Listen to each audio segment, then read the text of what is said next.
Hey, this is Mark, and this is a video talking about and reflecting on my self-education year. So we'll go both from where I started with and how the year went and what are my main learnings. So a few points we'll go over. I'll try to keep it as just one cut and just long videos, which is sometimes I'll stumble and you can just listen to it on 2x. So was the main idea behind the self-education year was that I realized how important the find the job you love problem, and I realized how little I had idea of what I want to do with my life, and specifically finding something I love. And that got me a bit stressed. And after thinking about for this problem, probably for now 2.5 years, I see it in three parts, plus minus, right? So one is you have to find a problem you want to work on. It usually has to be, I mean, it really depends on what you want to do, but something inspiring, something important and helpful for others. Two, you want to find craft to master. It must have 2 points, I have realized. So one, you must be good at it. So it must have high fit to what are your what things that you find easy, what others find hard. And it also too, and the only recently I realized is that it must be something you deeply enjoy yourself. So you enjoy yourself doing. So not only if you commit to, you'll be good at it, but you must enjoy the thing, doing of the thing itself, because otherwise you'll be just doing something that you're good at, but you don't like to. So your life will be as good as you'd like to. Um, and the third one is basically a combination of team and organization to work on and place where you live. And so I think these three parts, if you nail them, you get just good as of a guess of the job you love. And so um, in my university, I had an ability to do an internship, and so I did. I went to On Ramper, and basically my guess was mainly that I want to work in startups and some technology sector. I didn't have really much more than that, and so I had a guess that maybe crypto it is, right? So crypto would be a problem, and then Startup Amsterdam is the place where I could go and work. And sales is the craft, or what actually happened with a Ramper is that I was just down to work at any crypto startup in Amsterdam, and there were not a lot, especially the well-established ones or somewhat established ones, not an NFT grift. And so yeah, and I got applied to, and I got into the sales position, and I had absolutely no problem with that. I learned a lot in that. And if you look at on Ramper as a internship as a kind of one hypothesis I was testing, I learned a few things. So mainly, I wasn't sure if I want to spend my life doing crypto. I was not confident that I'm contributing to some important big problem. And I realized when I was doing sales that I can't use sales. Sales can't be the craft I commit to for my whole life or a big part of my life because um, even though I might be reasonably good at it because I know how to talk to people and so on, I'm not so I wouldn't enjoy it as much. And the main reason for it would be that I rarely would have long focused hours where I can just sit and work on some one problem and not get interrupted for like 2 5 hours. So really big chunks of time. And I realized how important that was for me because I thought it's kind of a status quo in my life. And only recently I realized, oh wow, yeah, that all jobs have that. And regarding startups, I realized, yeah, they're absolutely great. Um, I maybe thought of like, well, if you want to build generational companies, you probably want to go to Silicon Valley or this unique places where you have agglomeration. And I'm not sure Europe and in general Amsterdam are the best places, but still, it was brewing at the moment in my head, and I wasn't sure. And so all those three things, once I finished my internship and on Ramper got acquired, I thought of like, well, what is the next hypothesis I could be testing? And I came to the coding as a guess for a few reasons. One, I think obviously you have long focus hours. Two, I've spent so many hours reading Paul essays and just all my things I would be learning about would be kind of fetishizing coders and that they're actually doing the work. And I've also seen, at least in on Ramper as a software startup, right, how important coders are, even though like the hidden hierarchies that actually coders are the shit and everyone else is just around them, because coders would usually also be the limiting factor. And so I realized how useful they are. It's well attached with all the theories people around me tell that I consume, and it fitted for the long hours. And I thought, hey, let me try learning coding and see how it goes. Now, that's all nice and well, but the problem is that I was doing a business bachelor, and so I didn't know enough coding to get hired. So I had two problems. I didn't have time or money to switch to a technical bachelor and do it all over again. I also think if you want to test hypothesis, I mean, this is an awful way to like. Traditional education is very slow, and it's also just an awful way to test hypothesis. It's very expensive. What happens if I go down the line and in a year or two realize it's not for me? Yeah, so I really didn't want to do that. And second problem was that yet as a Ukrainian, I have to somehow stay in Netherlands. And so I thought about it for a while. I mean, this is a hard problem. How do I learn coding while staying in Netherlands fast and cheap? Because I also have to sustain myself financially, and I don't have a lot of sources of income, and not the biggest support from my family, and I don't want to burden them, of course. So basically, I realized that I can just learn it on my own. I got inspired by Scott Young and his MIT challenge, where for 1 year he basically sat on his desk in his room and just learned all the MIT computer science bachelor in 1 year instead of four, but just going through all of the online courses that people have. Um, I really like that because one, I already had this respect towards traditional um, academic paths, and I was like, well, okay, I definitely can learn it faster. I've seen it on my own. I think it's a perfect way to kind of also get connections, right, and distribute that. Hey, I can do stuff like this. And two, you actually just learn the thing. And yeah, I'm not sure what is the next slide. Yeah.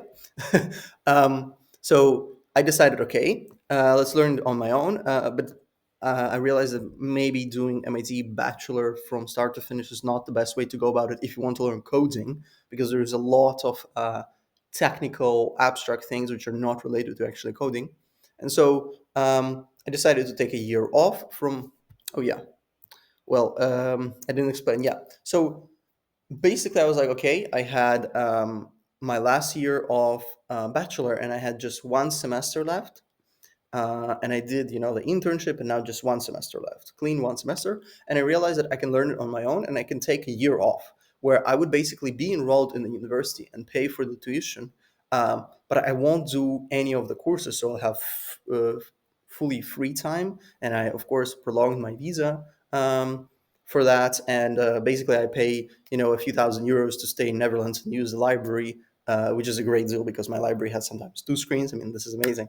Um, and yeah, so I decided basically I'm taking a year off and learning coding in that time. And now we come to the next slide of basically for that year off, I also was very excited to learn some fundamental theories about the world. So I've spent a lot of time consuming Charlie Munger's ideas and Naval Ravikant's, and basically all talk about kind of having a bunch of mental models for which you view the world, and you have a holistic overview of what is happening. You are basically not intellectually disabled by just overly having narrow focus on one thing. Let's say you learn just about microeconomics very specifically, but you never get to, well, I don't know, psychology, like, right, how those two cannot work out. And so I really like that. And so my first inclining was that, hey, let's learn fundamental theories about the world for a few months, and then let's go and learn some coding. And I think it was also fundamental theories like Elon's comment of, hey, I think about knowledge as a tree. If you have weak roots, why bother putting leaves? And I definitely felt that I did not have strong roots, and I was just more of a, just putting it somehow randomly. Um, and yeah, and so I decided to start with learning fundamental theories and then switching to learning coding and trying to get hired so I can test this as a hypothesis. So how did it go? Basically, I started with learning fundamental theories about the world, and my plan was that I spent 2 3 weeks just starting with David Deutsch because of how Naval Ravikant was hyping it up for me, and then I'll go basically for a week or 10 days through a few subjects like psychology, economics, history, and I'll study it extremely hard. And yeah, and in 3 months, I pretty much have the general overview of main subjects that people do, and I'll have basically strong roots to continue my learning. So what happened is that I started actually reading David Deutsch's books, and I realized, well, 2 weeks is not enough to learn both of them and actually really understand them. I mean, I can skim through the books in 2 weeks. I can skim it in a day, but I was nowhere near to understanding it. And so I just started reading David's books and thinking of how can I contribute to others and kind of distribute of like, hey guys, this is what I've made. I decided to make worksheets where kind of these are summaries and question answers for his books, where it helps people to learn it because they are indeed very dense and written quite hardly to understand. Like it takes time. So these are really hard books, and yeah. So at the start, I was planning for 2 weeks, and basically the best clip to describe it is this one from Rick and Morty of what actually happened throughout the time that I wanted to do it. Let's go, in and out, 20 minutes adventure. Yeah. Basically, and let me switch. Yeah. 2 minute, 20-minute adventure became like 6 days later. For me it was a 2 week in and out project, became 5 months, literally borderline identity defining adventure where I'm like, well, I have to do it.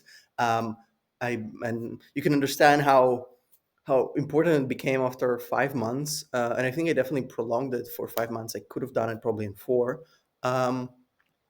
where basically I told kind of, I mean, that was the first thing that I was doing that was definitely unconventional and risky.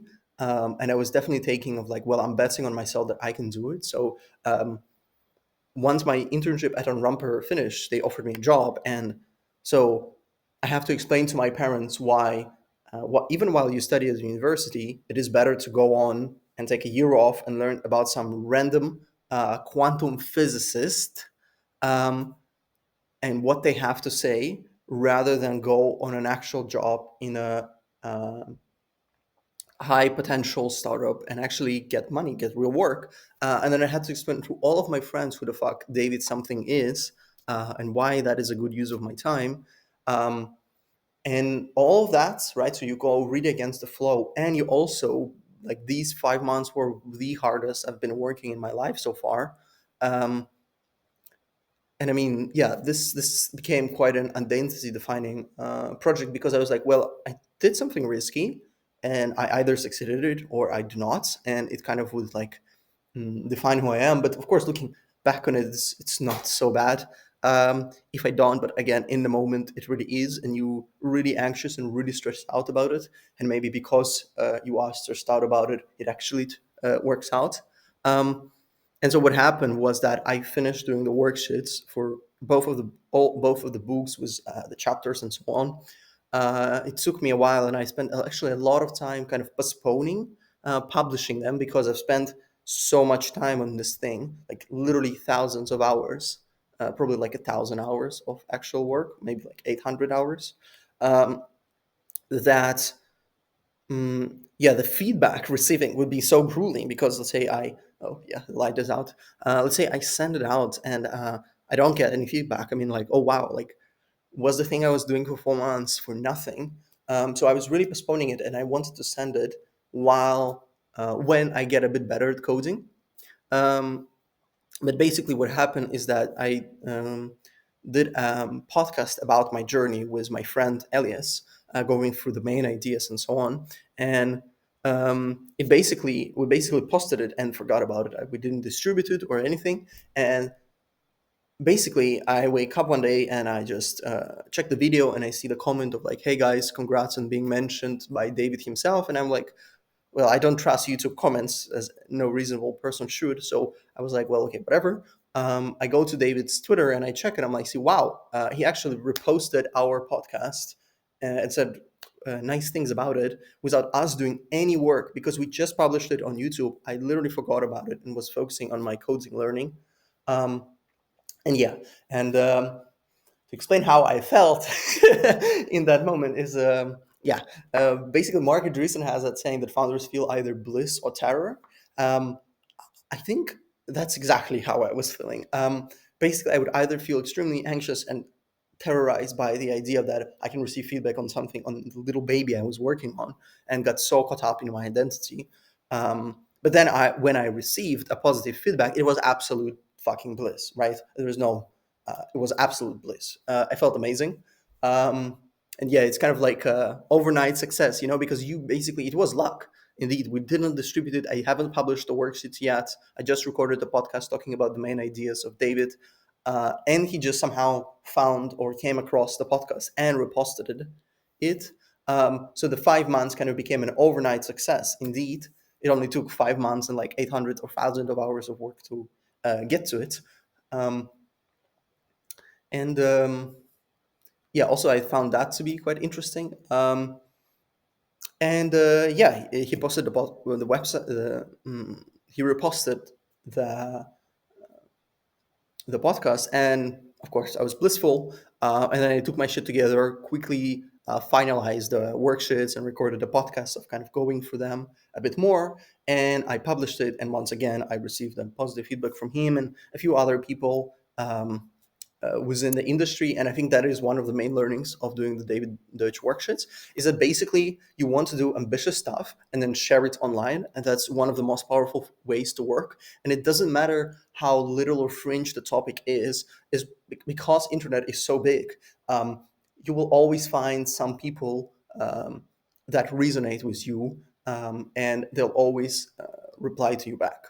Um, and that's what's exactly what happened. I received some messages from people I would never expect to receive messages, like a,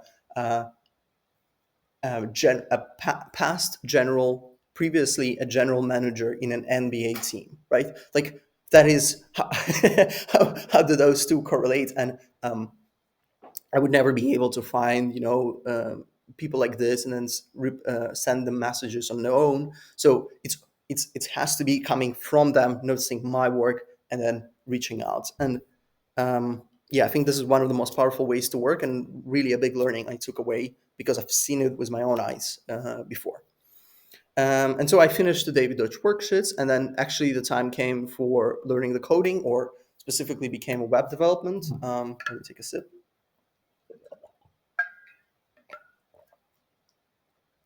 So basically, I started with doing CS50X, which is just an introductory course for coding. My bar for what I want, how well I want to understand things, is basically Richard Feynman's "Can you explain it to a 12-year-old or not?" And if I wouldn't be able to explain something and I really understood it to a 12-year-old, I would not move. And that's even though I was working 24/7 on that one thing of learning coding, I think I would move not as quickly as like ideally probably can. Um, but I would still have a far higher level of understanding than, let's say, people who just go through the course. Um, and so once I did CS50X, I really enjoyed it. I think it was one of the best courses I've took in my life, and I highly recommend it for anyone who wants to start learning coding. Um, I decided to, I had a few ideas, again, ambitious projects that you can share with others. I had a few ideas like this, and they all involved making websites and web apps. I think I also kind of realized that, hey, being a web developer would be useful for any, let's say, YC startup that you want to apply or so on.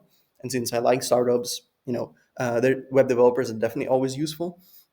And just looking at, so people like Mark Zuckerberg or Patrick Collison that I kind of really respect, they all started as web developers, and like, hey, not a bad start. And so I decided to commit to web development path and see how it goes.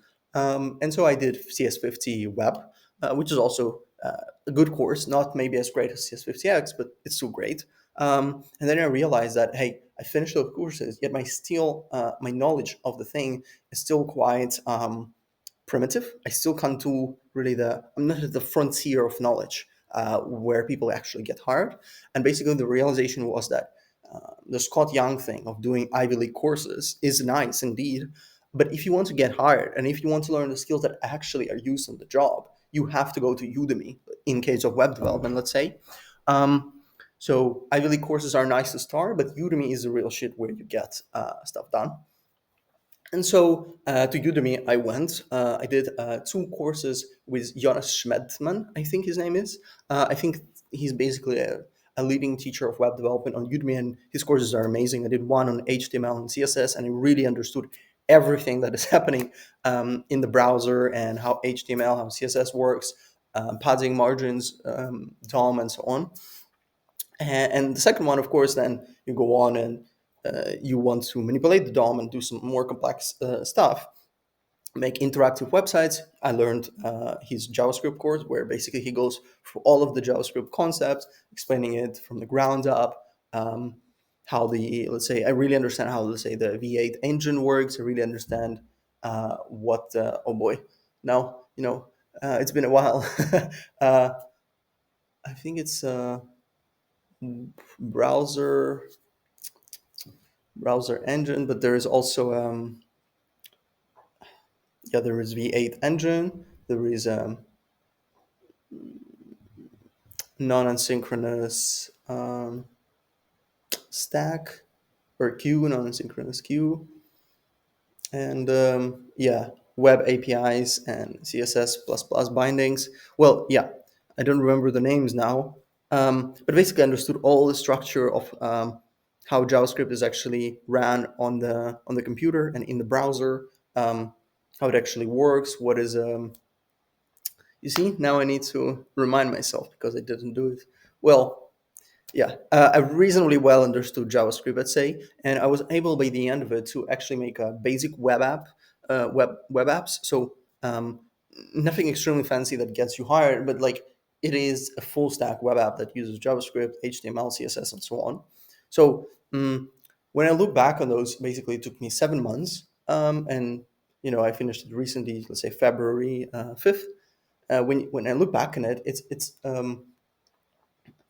in those 7 months, it just seems like, well, I've done 4 courses, and that's not a lot. Well, just done CS50X, CS50 Web, HTML course, HTML CSS course, and just full JavaScript course. And that does not look a lot if you look back at it, but I guess this is a different ways of putting it as I started seeing it. I think it's, well, 7 months might be 4 courses for 7 months. Indeed, does not sound great, but when you think of it, well, I learned entirely what coding is about. I've learned an entirely web programming. I've learned fully programming languages like JavaScript. I mean, that sounds a bit more serious, and I think the difference, if you put it, is like, well, I went from not knowing what an array really is to being able to code basic full stack web apps in 7 months, which makes it a bit better. I mean, yeah. And so my future path was to learn React and then actually start making ambitious projects that you can get hired for and share it with others. Um, and so what happened was that Reality had its own plans. So basically, what happened is that I gained more clarity on what problem I want to work on. It works. It's worth a video on its own. But basically, I decided I want to work on making that optional. I see an argument of basic philosophical and moral one that people dying or people being cursed to do something they don't want to do, like die or age, is not good. Then second is like an economical fact argument that, like, hey, adding even one healthy year to life expectancy produces a 4 or 5% GDP increase, which is remarkable. And then also having the factor of that, hey, this is a neglected problem. Not a lot of people are working on, thus I can contribute a lot of marginal impact on my own. Made it really appealing.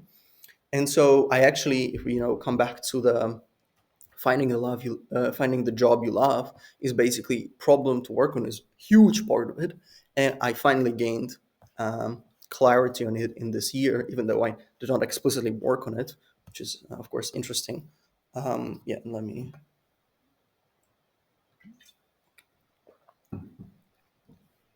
And so I gained clarity on working on aging and making that optional. Now the problem is that as a web developer, there's not a lot of websites you can create that would help us solve aging and make people not die, really, regardless of how good I become at it. Maybe if I become really good at it, maybe a bit, but not really. And so that made me really frustrated at start, because when I realized, it was like, fuck, I've spent 7 months learning that fucking web development and fucking programming. And the saddest part is I really enjoyed it. I think it was a perfect match of like visual and design level, while also doing something in the background where you actually get your brain stimulated. Um, and I'm like, well, fuck, web development is like, and sorry, making dev optional is like one of these rare problems where you can not actually use web development. Um, and that made me really frustrated at the start. And then a few days pass by, and you kind of realize that it's actually really good, because I mean, reality hits you in the face, but it's also really really nice, because then you know that you don't have to go off the wrong path, because it's much better to find out it right now than, let's say, I go on and do a B2B SaaS, work in a B2B SaaS startup or company 5 years down the line, and then I figure out, well, it's not rewarding, right? Um, so it's a faster feedback loop, and this is good. um, so frustration became a bit like, oh yeah, actually this is really good because I'm learning. um, and so the problem is then, well, you can't really do web development as a craft. And so what craft should I pursue, given that I want to work on making dev optional? This is a problem I'm still currently addressing. I have a few guesses, like working as a researcher, or as an organization builder. And those two kind of very distant, but at the same time, they, I think, quite align with me as a person and what I think can be good at and enjoy doing at the same time. And I'm still thinking about it, and this is what open source life is about. Is basically changing how I work from 1 year grand plans, like a self education year, to more of a small upwind projects. And where what open source life is basically, I have my goal. I want to find a job I love. I want to, basically, that means work on making that optional, and then find the craft and commit to it. And then basically, instead of having 1 year grand vision, I do every month a video reviewing my progress towards this goal. So I can change what I work on in the months, but the months itself does not change. So that's a good way to review it. Yeah. And so now let's talk a little bit about the learnings I had on my journey throughout the year. Um, Basically, it started with big strategic learnings. So I think, at least in the moment right now, it seems that the cheapest way I found to increase your impact is just to think more ambitiously. So let's say you want to get, hey, I want to get to X. You just like really think about, like, what would it take for me to reach 10X? Like, it's just a entirely new way of thinking. And sometimes, like, reaching 10X is not that much harder. It just requires um, a bit unusual way of thinking. And I've realized that it's actually a bit hard to teach to others, which I found a bit surprising. But it's just a way to shift your perspective. I think maybe also doing David Dodge workshops kind of helped me with thinking a bit more ambitiously and limitlessly. But it's definitely hard, but it's the cheapest way I found to increase your impact by a magnitude. Um, so the second learning is do ambitious stuff and share it with others. That is basically one of the most powerful ways I found of working, because basically you do something that is challenging for yourself and interesting, hopefully, and then you, of course, learn and improve. And then because you also share it with others, you also get the connections and distribution of your work. And I think that is quite important. And specifically with the ambitious stuff, you want to do something that is, at least the criterion I found to be useful, is worthy of remark. So remarkable literally means worthy of remark. And specifically, that's something that is so cool that people will be like, hey, wow, I want to share it. I want to tell it my friend of, like, look, this guy did X, Y, Z, right? Like, or we all are in this kind of group chats with, like, let's say 20, 30, 50 people. And basically when someone comes over your work, they want to be like, oh wow, let me share it in the group chat. So this is how you create. This is the bar I found useful. And this is how you create actually stuff that I mean is shareable, basically. Maybe viral, you might say also.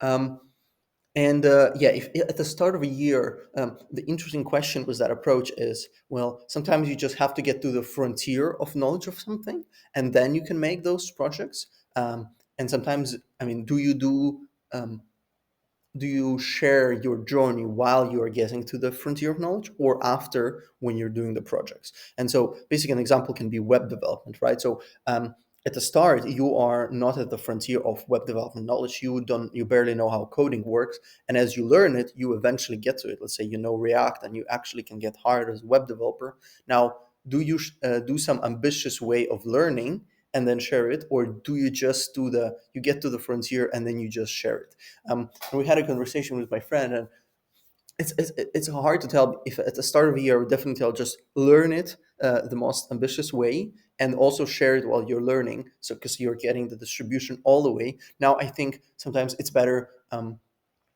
to just learn the thing and learn it just the way you want to, and maybe those monthly reviews I'll do with Open Source Live would count some level of distribution. But just learn it. It doesn't matter if it is so ambitious or not. Learn it and then start doing the projects, and try to zoom in there and do ambitious stuff there, because it's ambitious, and it's ambitious at the level where everyone is at, of people in the industry, because you're making projects at the frontier of knowledge.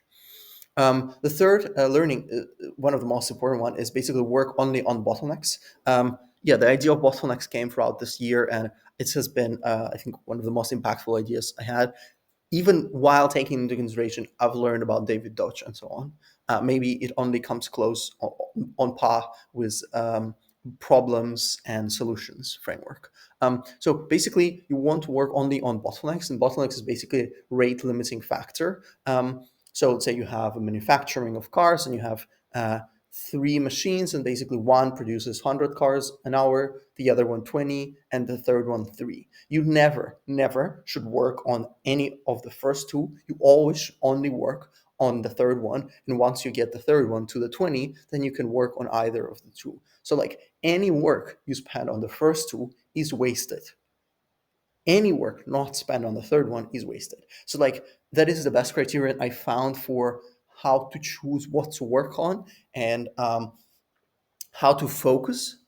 um, and it was just so hard throughout the year to apply this. And I think, as you can see, I was doing some stuff that was not the bottleneck, and it's just like nice and so on. But you really should just work on the bottlenecks, and this is very hard. I'll probably learn it. I'll probably learn it throughout my whole life, but this is a very big learning I had. And then basically the fourth one is small upwind projects are better than one grand 1 year plans. This is obviously something where with self-education year I had a grand 1 year plan, and of course once plan meets the reality, everything falls. But it's interesting because the act of planning is definitely useful, and having some big strategy for the year is useful, even though the exact details don't matter. But I just found that basically, when you are in a highly volatile situation, like let's say I am right now, because I just know the problem I want to work on, but I don't know what craft I want to pursue or where I'll be in a year. It's better to work on small upwind projects, because, of course, this is taking from Paul Graham, where basically context changes, and so you want to adapt to context quickly. And so you want to always, I don't know, go where the wind goes, upwind. And yeah, I think that was basically, you want to quickly switch based on the on new information given, and the best way to do it is not to make long run plans, but to make small upwind projects. And then the fifth one is minimize work about work, or productivity porn. Well, yeah, I'm still struggling with that one. That is my biggest treat, beyond sugar or something else. Um, yeah, just looking back on the year, like how much time have I actually spent doing work about work? Like literally recording this video would probably qualify as work about work, but I consider it to be important enough where um, I think it must be done because of the benefits it provides, and it kind of is a proper closure to the year, and I think it's important.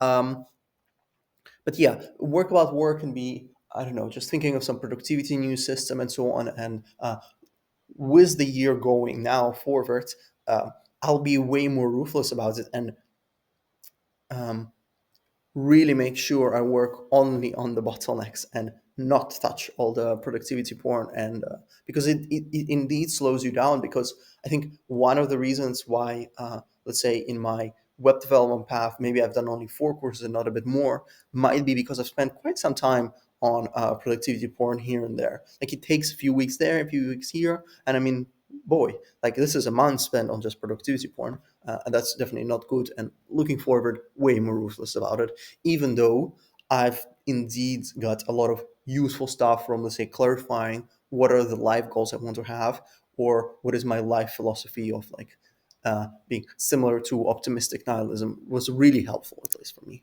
And so these are strategic learnings. And then I had, because I keep quite a rigid schedule throughout the year, I actually can just go back and look over the 52 weeks. Only 17 got lost at the start, and literally see what I was doing from hour to hour each day of the week.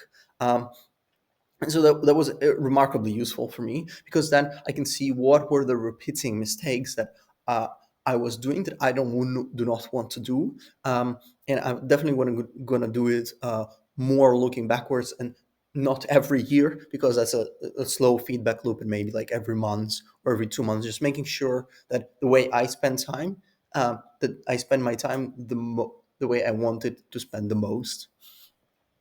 So once again, 5 learnings, and take a sip of water.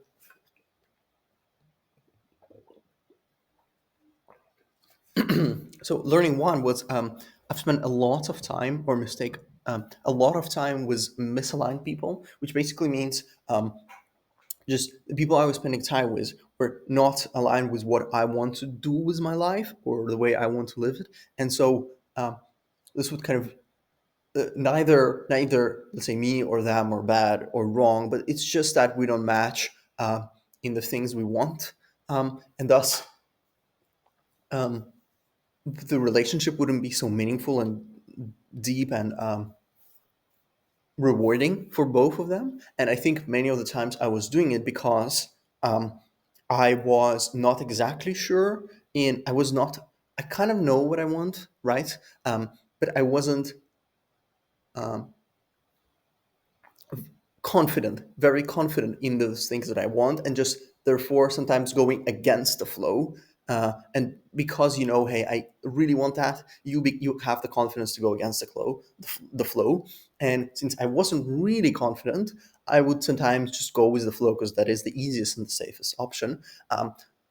Going forward, I really know what I want from life, and kind of my general goals and my general philosophy, and with whom I want to spend time and with whom I don't want to. So I definitely have more confidence to go against the flow and don't mind it. Even sometimes it means being alone more than you'd like to.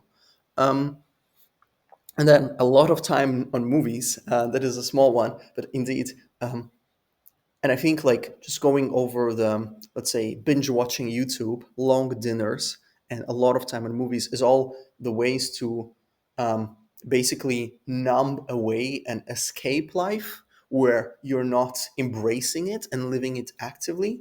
Um, and I found those three to be an a special time consumers for me. And even though I like movies, and I think they brought a lot of value to me, I think like 80% of the times I still watch it from the perspective of just let me escape life, let me cope away with it, um, rather than, let's say, addressing the thing directly.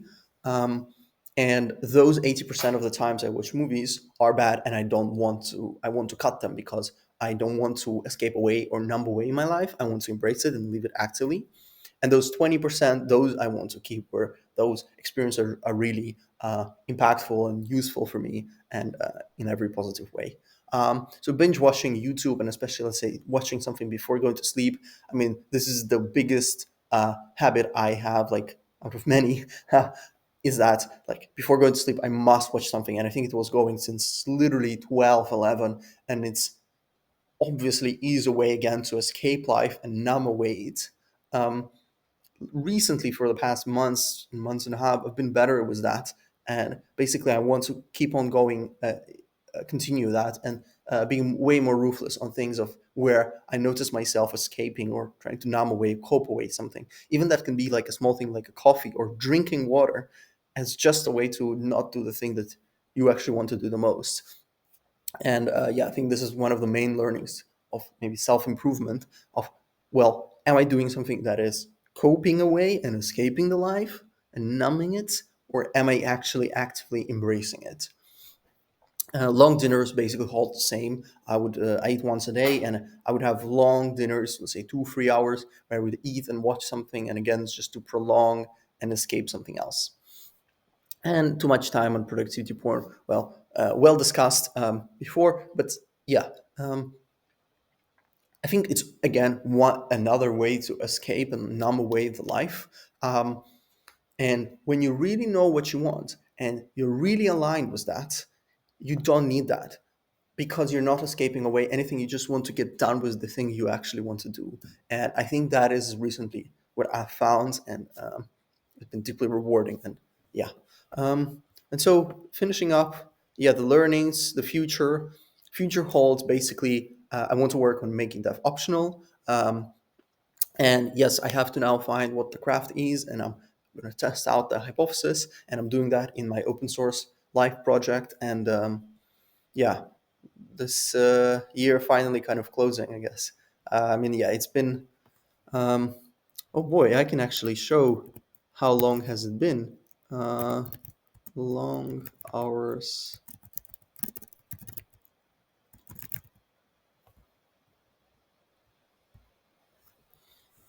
Yeah, looking back over the year and like seeing how much have I worked all of the weeks. I mean, that is quite something. So altogether, it amounted to 2,130 hours, 120 hours of work. And you can see how at the start it was quite strong, and then became more spikes. And then I figured out I can work 50-hour work weeks, and then bigger spikes. I think here was my birthday. And so I come to see my family. But here, definitely bad weeks. Here, definitely bad weeks. Um, Uplift a bit better, but still, yeah. Going forward, I definitely in the next year plan to basically I figured out how to work 50-hour work weeks and how to make them default and not 45 hours. So found 7 hours there. It's basically like a day. And going forward, yeah, at least 50 plus hour work weeks, and hopefully 60 hour work weeks. And let's see how it goes. Maybe I get to 70, but 70 is really the physical limit of how much can you work. And yeah, I think that's it. And I guess see you in the next year. Huh? Cheers.